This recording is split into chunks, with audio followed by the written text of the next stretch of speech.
नमस्कार, 10 के दमदार ट्रेड्स में आपका स्वागत है। ब्यूरो में रहेंगे अगले आधे घंटे आपके साथ, और हमारे साथ शो में होंगे अमित सेठ और आशीष बहेती, जो पिछले शो से बने हुए हैं। साथ ही निर्मल बांग से विकास सालुंके और ट्रेड बुल्स के सचिदानंद उतेकर भी अपने टॉप ट्रेड्स के साथ जुड़ेंगे। बिग मार्केट वर्सेस में एएसके हेज सॉल्यूशंस के सीईओ वैभव सांघवी से होगी बातचीत, और टेक्निकल्स पर बात करने के लिए कोटक सिक्योरिटीज़ के equity research head Shrikant Chauhan हमारे साथ जुड़ेंगे। ये सब कुछ ही देर में आपके लिए शो में, लेकिन पहले एक बार ज़रा मार्केट का रुख करते हैं। निफ्टी में गैप अप हुआ, लेकिन वहीं पर एक टॉप बना, और मार्केट का ओपन हाई आज सेम है।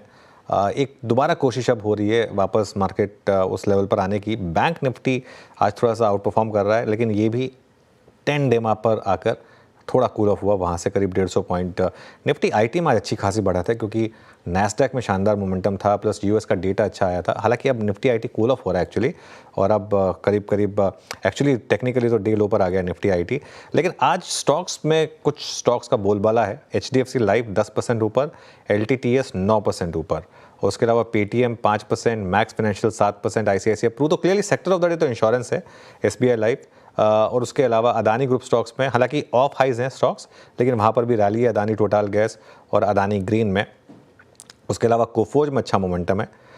जो स्टॉक्स नीचे हैं उनमें कल्याण ज्वेलर्स आज भी हालांकि बैन में आया 3.5%, और एप्पल 2%, सीएससी 1.5% और वोल्टास करीब 1.5% नीचे आपको ट्रेड करता हुआ दिखाई देगा। बीरो जी हाँ, ये थी अब तक की छोटी सी समरी। निफ्टी थोड़ा सा एक चीज़ नज़र आ रही है कि कल के जो स्विंग हाई और परसों के स्विंग हाई यानी 23,300 को थोड़ा सम्मान दे रहा है, यकीनन सम्मान दे रहा है, वहाँ रिस्पेक्ट दे रहा है। और पुट राइटर्स आज सुबह सुबह से जो विजिबल थे यहाँ पर, वो थोड़ा सा इसको पुश देने की कोशिश करते हुए 23,300 पे स्टेबिलिटी आ रही है। ट्रेड्स पिक करना शुरू करते हैं अब। जो आज इस पैनल के साथ हम डिस्कस करेंगे, अमित सेठ, आशीष बहेती, विकास सालुंके और सचिदानंद उतेकर। Sachin ji, good morning.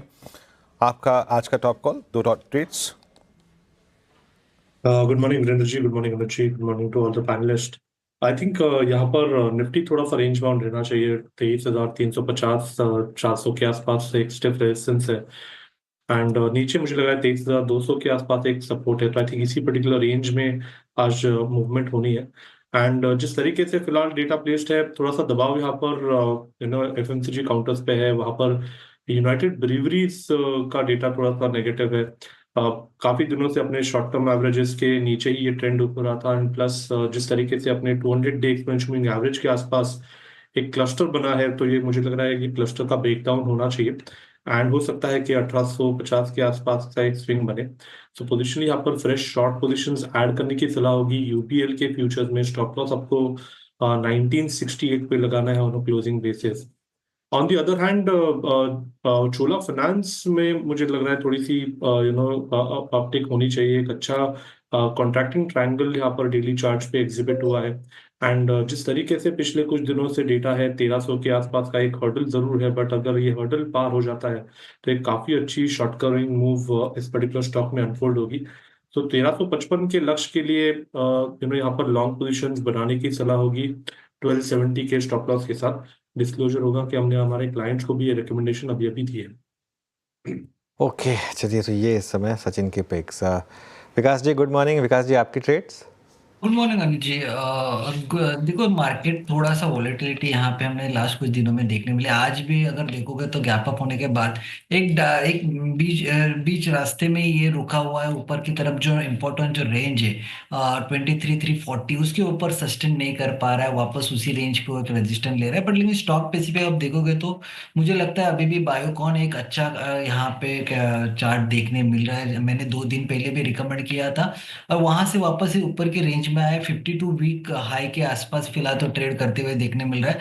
मुझे लगता है यहाँ से ये क्लियर करके ऊपर में जो नेक्स्ट इम्पोर्टेंट जो रेजिस्टेंस देखने मिलेगा वो 410 के आसपास देखने मिल सकता है। तो 410 के टारगेट के लिए यहाँ पे बायोकॉन को बाय करना है। नीचे में जो इम्पोर्टेंट सपोर्ट देखने मिल रहा है आज के दिन में वो 384 का है। तो 384 के स्टॉप लॉस से बायोकॉन को बाय कीजिए। 410 के आसपास के टारगेट यहाँ पे देखने मिल सकते हैं। अगर ये सक्सेसफुली 52 वीक के ऊपर बंद होना कर देता है पूरे वीक में, तो मुझे लगता है कि ट्रेंड जो है बायोकॉन का एक पॉजिटिव साइड देखने मिल सकता है। दूसरा मेरा काउंटर है यूपीएल। यूपीएल में हमने देखा है कि मार्केट में जिस हिसाब से एक डाउनफॉल देखने मिला था, उसके एग्जैक्ट अगेंस्ट ये काउंटर ट्रेड करते हुए देखने मिला था लास्ट कुछ दिनों में। एक आउट परफॉर्म करते हुए देखने मिल रहा था, और आज भी ये काउंटर ऊपर की तरफ ही सस्टेन करते हुए देखने मिल रहा है। 548 के ऊपर ये ट्रेड कर रहा है। तो यूपीएल मेरा बाय कॉल रहेगा। 540 का स्टॉप लॉस रखना है, और ऊपर में जो टारगेट निकल के आ रहे हैं वो 572 के आसपास के टारगेट यहाँ पे यूपीएल में देखने मिलेंगे। यूपीएल है, हमने हमारे क्लाइंट को भी रिकमेंड कर चुके हैं, तो मुझे लगता है यहाँ पे एक अच्छा पोटेंशियल है। टेक्निकली चार्ट स्ट्रक्चर भी बहुत स्ट्रांग है, तो यूपीएल बाय रहेगा 572 के टारगेट के लिए, 540 का स्टॉप लॉस। कि यहाँ पे यूपीएल बाय, ये वो स्पेस है जो कि कल अपने साथ अच्छे, अगर आप देखें नंबर्स लेके गया था, दैट मीन्स अच्छी शॉर्ट कवरिंग थी यहाँ पे। मीनवाइल निफ्टी कोलैप्स हो रहा है एक बार फिर से 23,300। अभी चैट्स के दौरान, बात के दौरान इसने 23,300 को एक बार तोड़ा था। FMCG basket severe pressure, ITC, Nestle, Britannia, HUL और इनफैक्ट पूरा फार्मा, ल्यूपिन, आप देखिए क्या प्रेशर में है इस वक्त। प्रेशर बहुत ज़्यादा मार्केट पे इस वक्त हायर लेवल से। ट्रेड्स और पिक करते हैं। आशीष जी बताइए, आप क्या पिक कर रहे हैं इस वक्त? आपके चॉइस ऑफ स्टॉक्स में क्या है? जी विनीत जी, टाटा मोटर्स पे खरीदारी की सलाह रहेगी। अच्छा मूव इसमें बन रहा है इंट्राडे में, और हमें लग रहा है कि यहाँ से एक स्विंग स्टार्ट हो सकता है। तो 760 का स्टॉप लॉस लगाकर इसमें खरीदारी की सलाह रहेगी। 785 के टारगेट और 795 के टारगेट्स के लिए। दूसरा जो स्टॉक हमें अच्छा लग रहा है वो मदरसन सुमी का। यहाँ पे भी एक अच्छा मूव बन रहा है, स्टॉक ने एक बेस बना लिया, तो 147 का स्टॉप लॉस लगाकर यहाँ पे भी खरीदारी की सलाह है।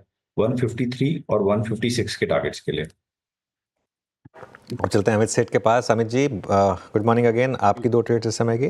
जी अनुज जी, पहला ट्रेड रहेगा एनटीपीसी। एनटीपीसी में जिस हिसाब से ओवरसोल्ड लेवल से पुल बैक आ रहा है, मुझे लगता है कि ये 50 डेमा लगभग 330 तक ये स्विंग जा सकता है। स्टॉप लॉस हम यहाँ पे रखेंगे 320 रुपए का। मेरा सेकंड स्टॉक रहेगा एस्कॉर्ट्स। एस्कॉर्ट्स का स्ट्रक्चर काफी पॉजिटिव है, और यहाँ पे भी अर्ली चार्ट्स में हम एक फ्रेश मूव देख रहे हैं। तो 3526 का करंटली प्राइस है। हमारे टारगेट्स रहेंगे 3625 के, और स्टॉप लॉस रहेगा 3470 का।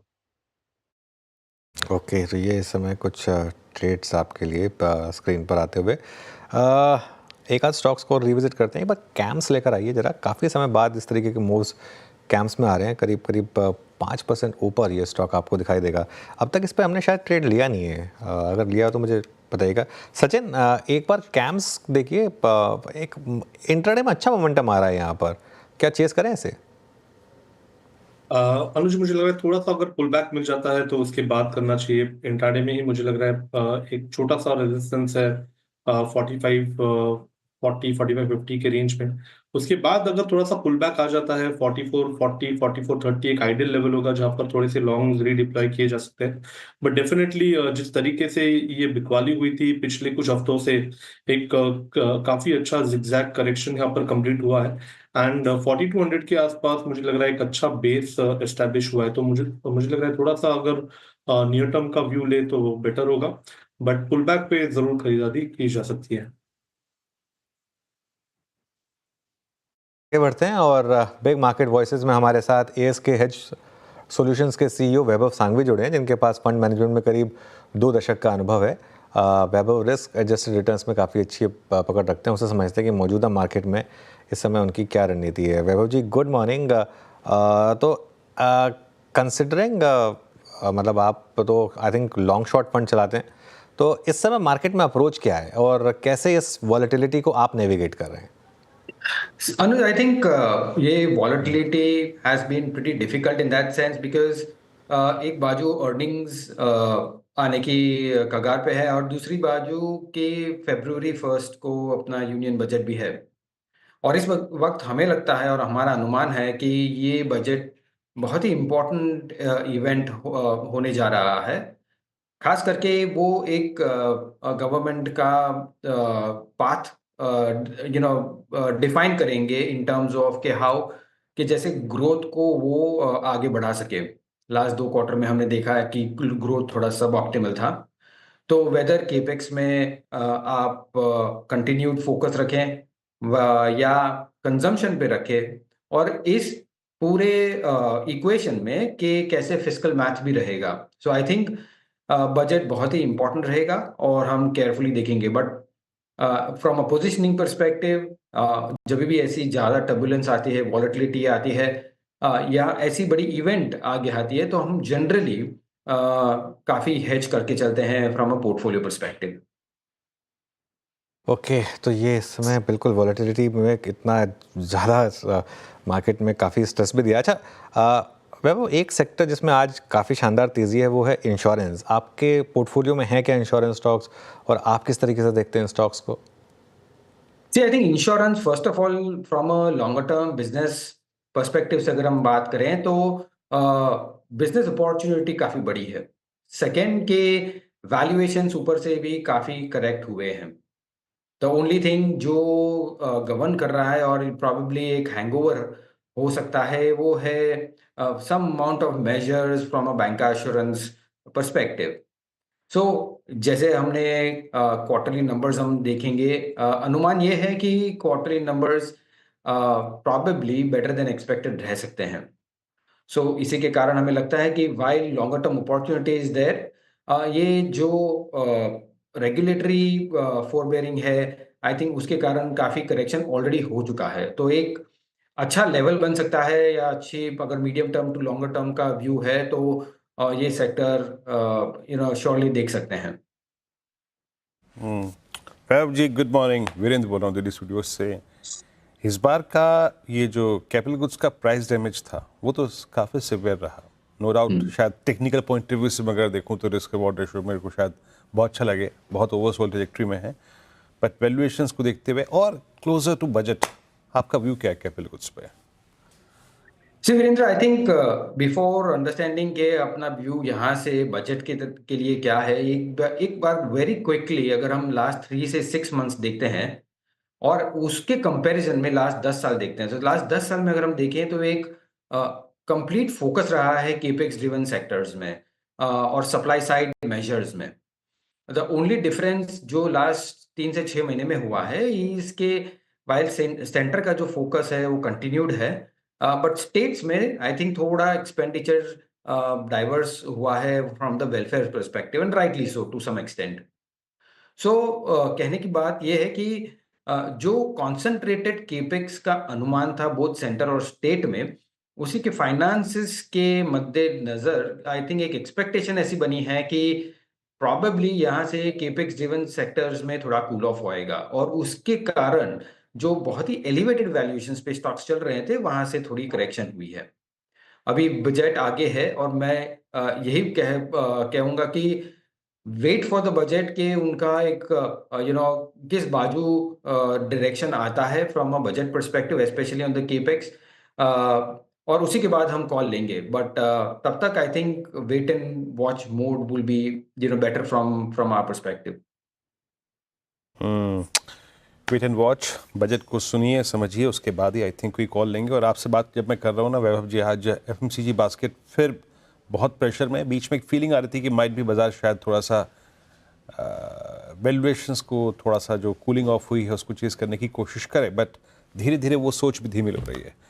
आप एफएमसीजी में भी कोई कॉल लेने से पहले क्या किसी प्रकार के स्पेशली मिडिल क्लास के किसी टैक्स रिलीफ की बात पर गौर करना चाहिए? मतलब अगर वैसा कुछ हो तो कोई एफएमसीजी पे कॉल लेनी चाहिए, या फिर व्यू क्या है आपका एफएमसीजी पे इस वक्त? और क्या बजट में ऐसा पॉसिबल है इस डिमांड को पुश देने के लिए?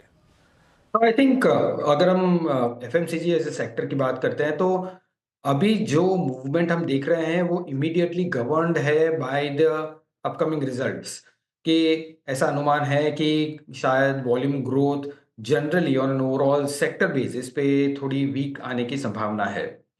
नाउ उस कारण आई थिंक प्रॉबेबली के वेरी शॉर्टर टर्म व्यू में ये मूवमेंट हमें देखने मिल रही है। पर अगर हम लॉन्ग टर्म व्यू लेते हैं तो एक समझना बहुत ही इजी है कि इंडिया एक कंज्यूमर स्टेट है, और consumer driven sectors short term में शायद वो करेक्ट हो सकता है, but from a longer term business opportunity के पर्सपेक्टिव से वो ठीक ही है। सो अगर काफ़ी अच्छे करेक्शन में रीजनेबल वैल्यूएशन पे ये अगर पैक मिलता है तो लॉन्ग टर्म के लिए पोर्टफोलियो में रखने लायक ये सभी स्टॉक्स रहेंगे। सो राह देखिए कि करेक्शन हो जाए, और अपकमिंग बजट में अगर कुछ कंजम्पशन में मेजर्स आते हैं, जैसे आपने कहा probably some tax rationalisation as well, तो एक काफ़ी अच्छा मोमेंटम और प्रोबेबली ट्रेड बन सकता है, but not immediately, wait for all the results to come out. इस मार्केट की जो सबसे दुखती नब्ज रही है वो है लार्ज प्राइवेट बैंक्स, चाहे एचडीएफसी बैंक हो या आईसीआईसीआई बैंक हो, कोटक हो, इन स्टॉक्स ने रिटर्न्स देने बंद कर दिए हैं। ये क्यों हो रहा है आपके हिसाब से? सी अनुज, ये वेरी वेरी क्लियर है कि हम अगर रिलेटिव वैल्यूएशंस की बात करते हैं तो चीपर है on an overall, both on an average basis और हिस्टोरिकल, जो भी आप कौन से भी बेंचमार्क के हिसाब से। और हमें एक खास ध्यान रखना चाहिए कि बिकॉज के एफपीआई के portfolios are heavy weight on financial sectors, करीबन करीबन 30% of the weight of FPI portfolios is into banking and finance, और खास करके private bank, large private banks में उनका काफ़ी बड़ा वेट है।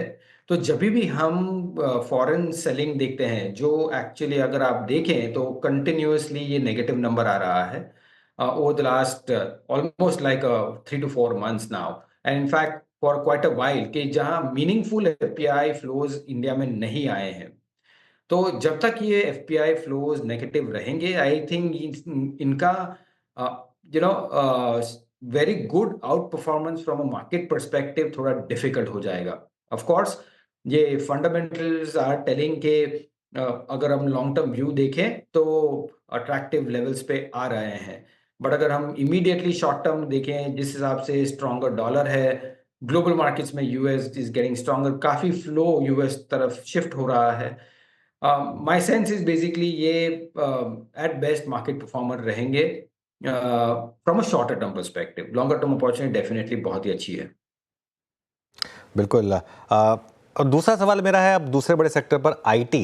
यहाँ पर अभी भी थोड़ा मिक्स बैग ही है, लेकिन ये साल, पिछला साल अच्छा रहा था आईटी के लिए। आपके पोर्टफोलियो में इस समय कैसी पोजीशनिंग होगी आईटी को लेकर? सी आई थिंक आईटी में हमारा व्यू कंस्ट्रक्टिव है। कंस्ट्रक्टिव इसलिए है कि उसके 2 या 3 मुख्य वेरिएबल अगर हम देखते हैं कि वन के यूएस इकोनॉमी है, जो जब सभी रिसेशन की बात कर रहे थे, हार्ड लैंडिंग की बात कर रहे थे, ऐसा तो कुछ दिख नहीं रहा है। In fact there economy is pretty strong. Second के ऐसी संभावना है कि एक बार नया एडमिनिस्ट्रेशन एक्शन में आ जाता है तो प्रॉबेबली कॉर्पोरेट टैक्स कट भी आ सकते हैं। अगर कॉर्पोरेट टैक्स कट आती है तो डिस्क्रेशनरी स्पेंड, ऐसा अनुमान है कि डिस्क्रेशनरी स्पेंड काफ़ी किक अप हो सकता है अगर डिस्क्रेशनरी स्पेंड बढ़ती है। और इन इन इन सिचुएशन जहाँ ऑलरेडी रुपी डेप्रिसिएशन हो चुका है, ये सेक्टर में एट डिक्लाइंस एक अच्छी अपॉर्चुनिटी मीडियम टर्म के लिए बन सकती है। ऑफ कोर्स वैल्यूएशंस देखने होंगे कि एवरेज के हिसाब से किस कौन सी साइड पे बैठ रहे हैं, but on an overall basis stronger US growth, higher discretionary spending, rupee depreciation, and last but not the least, जो biggest threat थी from an AI perspective, generative AI, वो I think वो threat actually opportunity बन रही है। So हमें लगता है ये sector on declines अच्छी opportunity दे सकता है। अच्छा, आखिरी प्रश्न पूछूंगा जी यहाँ से आपसे। रियल स्टेट में भी पिछले लगभग महीने भर में काफ़ी डैमेज हुआ है, लेकिन उससे कहीं ज़्यादा पेन है रियल स्टेट एंसिलरी में। अब कुछ कारण वजह के साथ थे, कुछ कारण एशियन पेंट्स के साथ थे, वो समझ में आता है, बट एस्टेल का प्राइस डैमेज देखिए, स्टॉक्स आधे आधे हो गए हैं। और real estate plus real estate ancillary और तीसरा तबका एचएफसीज, I mean Canfin Homes, LIC Housing Finance, यहाँ भी सीवियर प्राइस डैमेज। इस पर आपका टेक क्या है? हाउसिंग सेक्टर देखिए, एंड वीरेंद्र, जैसे आपने बहुत ही सटीक तरीके से कहा है कि ये काफी डाइवर्स व्यूज और probably diverse movement of the sectors हम देख रहे हैं। अगर रियल एस्टेट प्राइजेस की बात करते हैं तो वो प्रीटी स्ट्रांग है, सेल्स भी बिकवाली भी अच्छी हो रही है, बट वो द लास्ट, और ये एक्चुअली ट्रेंड पोस्ट कोविड से काइंड ऑफ बेटर हुई है। अगर हम देखते हैं कि बिल्डिंग मटेरियल्स में अगर वो लैग से प्रॉबेबली उसमें डिमांड आती है, till now we have not seen honestly of course paint is a different story all together, purely because paint में तो इमर्जिंग कंपटीशन भी बहुत जोर की आ रही है, सो उसके कारण वो sector I think under performer generally है. But from other building material perspective, including ceramics, including tiles, including adhesives, MDF, plywood, वो पूरी सेगमेंट में हमें इतनी ज्यादा एक्टिविटी नहीं दिख रही है. The only probably I can say is basically that unorganized competition probably ज्यादा हो रही है उसमें. But we have not been able to kind of put a finger on it. We are waiting to see कि हम राह देख रहे हैं कि हम बेहतर डेटा पॉइंट्स उसमें आके एक अच्छा व्यू बना सके. But on A lag basis building material एक सेगमेंट है जहां हमें लगता है पॉसिबली अपॉर्चुनिटी आ सकती है. ओके, चलिए अब वैभव जी बहुत बहुत शुक्रिया आज हमारे साथ जुड़ने के लिए. Thank you so much. अब आगे बढ़ते हैं और मार्केट टेक्निकल्स पर बात करते हैं. कोटक सिक्योरिटीज़ के equity research head Shrikant Chauhan हमारे साथ जुड़े हैं. Shrikant, good morning. बताइए क्या समझ में आया पहला 1 घंटा का ट्रेड देखकर आपको, और आपके स्टॉक पिक्स क्या होंगे? मिड कैप्स में आज बहुत शानदार रैली है. गुड मॉर्निंग अनुज, गुड मॉर्निंग वीरेंद्र. तो देखिए, मुझे लग रहा है कि जब मार्केट एक लोअर लेवल से रिकवर होता है या तो हायर लेवल से जब करेक्ट होने की शुरुआत करता है, तो जो भी गैप अप ओपनिंग्स होती है या तो गैप डाउन ओपनिंग्स होती है, उन लेवल्स को काफी क्लोजली ट्रैक करना चाहिए. और उसी के बाद हमें लगता है कि हम एक अपना व्यू बना सकते हैं. पिछले 2 दिन से अगर आप देखेंगे तो मल्टीपल टाइम्स मार्केट ने 23,140-150 के करीब आके बॉटम्स बनाए और रिकवरी की, जो एक गैप अप ओपनिंग थी. आज भी अगर आप देखें तो हायर ओपनिंग के बाद वापस मार्केट ने जो गैप अप ओपनिंग थी उसे रिटेस्ट किया है. और जब तक मार्केट अभी मुझे लगता है कि 23,200 के लेवल्स को ब्रेक नहीं करता, तब तक मुझे लगता है कि इस पर्टिकुलर मूव में हमें वापस एक बार 23,400 के लेवल्स दिख सकते हैं. लेकिन जो शॉर्ट कवरिंग का पॉइंट है अनुज, वो है 23,400, और उन लेवल्स के ऊपर हमें लगता है कि मार्केट एक बार 20 डे सिंपल मूविंग एवरेज या ईएमए तक जा सकता है. तो 23,650 या 700 के लेवल्स आ सकते हैं. अगर आप बोलिंजर बैंड भी देखो या एवरेजेस डाल के देखो, हमें लगता है कि उन लेवल्स तक जा सकता है, लेकिन 23,400 के लेवल्स को क्रॉस करना उतना ही जरूरी है. और अगर करंट लेवल से लॉन्ग लेना है तो 23,200 का स्टॉप लॉस रखना जरूरी भी है. Shrikant, good morning. Nifty IT पर क्या व्यू कर रहे हैं आप? मतलब आप कभी देखिए, कभी टीसीएस का पुश, तो कभी एचसीएल टेक्नोलॉजीज का कोलैप्स, और ये इंडेक्स इटसेल्फ अगर आप देखें 2050 के बीच में थोड़ा सा कंफ्यूज हो गया है.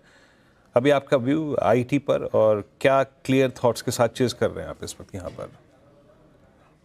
देखिए, वैसे अगर इसके medium to long term trend को देखें तो काफी स्ट्रांग है, और एक बड़ी रैली के बाद एक कंसोलिडेशन हो रहा है. मुझे लगता है कि इसमें थोड़ा और वक्त निकल सकता है, लेकिन इवेंचुअली हमें लगता है कि ये जो निफ्टी आईटी का इंडेक्स है, वो यहाँ से और हायर लेवल्स पे एक बार जाते हुए दिखेगा. इन द शॉर्ट टर्म एक रेंज बनी हुई है, 45,000 के करीब रेजिस्टेंस है, सपोर्ट 43,000 42,500 के करीब है, और हम लोग अभी लगभग उन्हीं लेवल्स के करीब है. तो मुझे लगता है कि अभी इन्फोसिस के नंबर्स के बाद इस पर्टिकुलर टेक्निकल पैटर्न में चेंजेस आ सकते हैं और हम ऊपर की तरफ के लेवल्स देख सकते हैं. तो करंट लेवल से तो मुझे लगता है कि थोड़ा कंसोलिडेशन है, बट इवेंचुअली हमें लगता है कि हायर लेवल्स पे जाने की बहुत ही हाई पॉसिबिलिटी है. रियल एस्टेट इंडेक्स में आज शानदार तेज़ी है. एक बार स्टॉक्स देखते हैं. गोदरेज प्रॉपर्टीज़ की मैंने बात की थी, प्रेस्टीज एस्टेट्स डे हाई पर आया. श्रीकांत, प्रेस्टीज एस्टेट्स का चार्ट देखिए एक बार, और लगे हाथों गोदरेज प्रॉपर्टीज़ का भी. कोई ट्रेड बनता है यहाँ पर? बिल्कुल. इनफैक्ट अनुज, आपने लाइक जो भी मींस आई मीन टू से सेक्टर को जो आइडेंटिफाई किया, मुझे यही लगता है कि इसमें काफी बड़ी ओवरसोल्ड एक्टिविटी है. इस पूरे मंथ में अगर आप देखें तो मैक्सिमम जो कोई बीटन डाउन सेक्टर होगा तो वो रियल एस्टेट है, और अभी यहाँ में इस पर्टिकुलर लेवल्स पे कई सारे स्टॉक अपने सपोर्ट्स के करीब है. तो करंट लेवल से अगर प्रेस्टीज की बात करूं तो यस, मुझे लगता है पिछले 3 दिनों से स्टॉक एक ही लेवल्स के आसपास कंसोलिडेट हो रहा है. करंट लेवल से एक थोड़ा पुल बैक या तो ओवरसोल्ड सॉर्ट ऑफ एक्टिविटी में से ऊपर आने की possibilities very high. Current level से 1490-1500 के हैं. हमें लगता है जो नेक्स्ट लेवल्स हमें देखने चाहिए वो तकरीबन 1600 के होने चाहिए इस पर्टिकुलर स्टॉक में. और साथ ही साथ अगर गोदरेज प्रॉपर्टीज की भी अगर बात करें तो अगर इस पर्टिकुलर सेक्टर में अगर थोड़ी सी भी अगर रिकवरी बनेगी तो गोदरेज प्रॉपर्टी एक हमेशा मैंने देखा है कि रिलेटिवली आउट परफॉर्मिंग स्टॉक होता है, और इसमें भी तेजी बन सकती है. 2400 के करीब है. इक्विलिब्रियम लेवल तो तकरीबन 2400 के करीब, सॉरी 2700-2800 के करीब का आता है, तो उन लेवल्स तक भी ये स्टॉक जा सकता है, लेकिन वेरी शॉर्ट टर्म में 2650 तक के लेवल्स नजर आते हैं। एक लास्ट स्टॉक पूछूंगा आपसे यहाँ पे फाइनली श्रीकांत, आईटीसी पे आपका व्यू क्या है? आईटीसी ने समहाउ पूरे एफएमसीजी के कोलैप्स के अगेंस्ट अपने आप को 450 के ऊपर स्टेबल रखा था, 445 को ब्रीच नहीं करता था, वहाँ पे कुछ बड़े एवरेजेस प्लेस थे टीडी चार्ट्स पे। आईटीसी का फाइनली सरेंडर करना, ये क्या पूरे एफएमसीजी पे एक्सट्रीम प्रेशर का इंडिकेशन है? आईटीसी को आप कैसे अप्रोच कर रहे हैं? देखिए वीरेंद्र, मैंने मोस्ट ऑफ द टाइम देखा है कि बजट के पहले ये स्टॉक काफी नर्वस रहता है, और उसके बाद या तो बजट के आसपास भी हमें लगता है कि इसमें बड़ी तेजी भी बन जाती है, एक अच्छा रिकवरी वाला पैटर्न बनता है।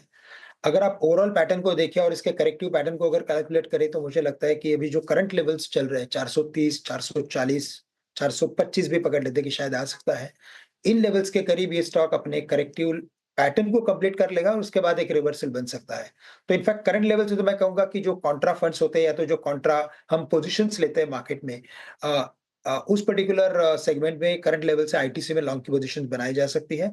ये स्टॉक वापस से हमें लगता है कि रिबाउंड करते हुए नजर आएगा। चलिए, बहुत बहुत शुक्रिया आप आज हमारे साथ जुड़ने के लिए श्रीकांत, और इन सब स्टॉक्स पर बात करने के लिए। तो इस शो में इतना ही। मार्केट स्टेबल है, देखिए निफ्टी अभी भी 100 पॉइंट के अपटिक के साथ ही ट्रेड कर रहा है, 23,300 के ऊपर है। बैंक निफ्टी में शानदार तेज़ी है, करीब करीब 600 पॉइंट ऊपर इंडेक्स ट्रेड कर रहा है और वापस एक बार स्ट्राइक करने की कोशिश कर रहा है अपने उस 10 डे एक्सपोनेंशियल मूविंग एवरेज को। और सबसे ज़्यादा गेंस हैं आज मिड कैप इंडेक्स में। ये इंडेक्स अब डे हाई पर 0.25% ऊपर मिड कैप इंडेक्स आपको दिखाई देगा, और एडवांस डिक्लाइन बहुत ही शानदार 6.5:1। तो आज पोर्टफोलियोज में काफ़ी रिकवरी रही होगी। काफ़ी सवाल होंगे आपके, तो एक ब्रेक ले रहे हैं और उसके बाद ट्रेडर्स हॉटलाइन लेकर शेयर और कंचन आपके साथ जुड़ेंगे।